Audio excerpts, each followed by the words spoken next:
Bună, mă numesc Oana și locuiesc în Danemarca. Haideți să vă arăt cum am decorat singură un tort mare pentru o petrecere super reușită.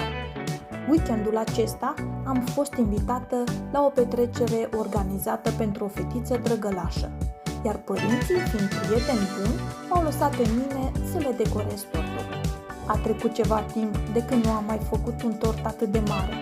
A fost greu, dar cred că m-am descurcat foarte bine, mai ales că nu am primit niciun ajutor. Petrecerea a fost super reușită, m-am distrat de minune, ca de obicei, și abia aștept să fiu invitată la alte petreceri mari, unde să am ocazia să decorez din nou tortul. Vă mulțumesc că ați avut răbdare să vizionați videoclipul meu și vă doresc multă sănătate, pace și liniște în suflet. Să aveți o zi superbă alături de cei dragi!